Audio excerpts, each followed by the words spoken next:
Assalomu alaykum, hurmatli Qonun 101 kanali kuzatuvchilari. O'zbekiston Respublikasi Konstitutsiyasining bugun 9-bobi iqtisodiy, ijtimoiy, madaniy va ekologik huquqlarimiz haqida bilib o'tamiz. Demak, ikkinchi qismi o'tgan videomizning 47 va 53-moddalar. 47-moddasiga to'xtaladigan bo'lsak, har kim uy-joyli bo'lish huquqiga ega. Hech kim sudning qarorisiz, qonunga zid tarzda uy-joydan mahrum etilishi mumkin emas. Uy-joydan mahrum etilgan mulkdorga uy-joyning qiymati, u ko'rgan zararning o'rnini qonunda nazarda tutilgan hollarda va tartibda oldindan hamda teng qiymatda qoplanishi ta'minlanadi. Davlat uy-joy qurilishini rag'batlantiradi va uy-joyga ega bo'lgan huquqning amalga oshirish uchun shart-sharoitlar yaratadi. Aholining ijtimoiy jihatdan ehtiyojmand toifalarni uy-joy bilan ta'minlash tartibi qonun bilan belgilanadi. 48-moddamiz har kim sog'liqni saqlash va malakali tibbiy xizmatdan foydalanish huquqiga ega.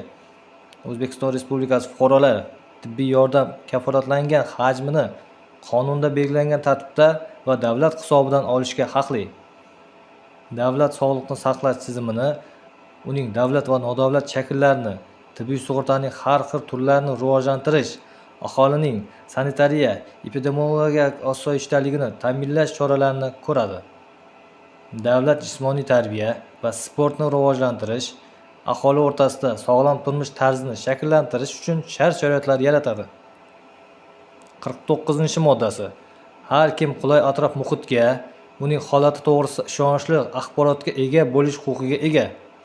Davlat fuqarolarining ekologik huquqlarini ta'minlash va atrof muhitga zararli ta'sir ko'rsatishga yo'l qo'ymaslik maqsadida shaharsozlik faoliyat sohasida jamoatchilik nazoratini amalga oshirish uchun shart-sharoitlar yaratadi.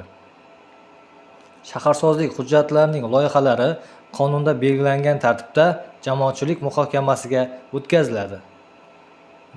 Davlat barqaror rivojlanish prinsipiga muvofiq atrof muhitni yaxshilash, tiklash va muhofaza qilish, ekologik muvozanatni saqlash bo'yicha chora-tadbirlarni amalga oshiradi. Davlat Orolbo'yi mintaqasining ekologik tizimini muvofiqlashtirish, muvozanat qilish hamda tiklash, mintaqani ijtimoiy va iqtisodiy jihatdan rivojlantirish yuzasidan choralar ko'radi. 50-moddamizga to'xtaladigan bo'lsak, har kim ta'lim olish huquqiga ega. Davlat uzluksiz ta'lim tizimini, ularning har xil turlari va shakllari, davlat va nodavlat ta'lim tashkilotlarini rivojlantirishni ta'minlaydi. Davlat maktabgacha ta'lim va tarbiyani rivojlantirish uchun shart-sharoitlar yaratadi.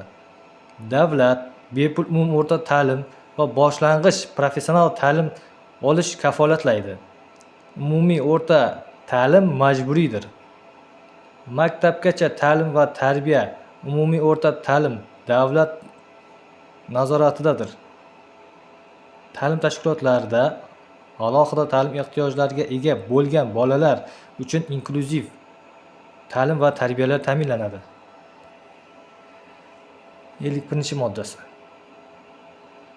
Fuqarolar davlat ta'lim tashkilotlarida tanlov asosida davlat hisobidan oliy ma'lumot olishga haqli.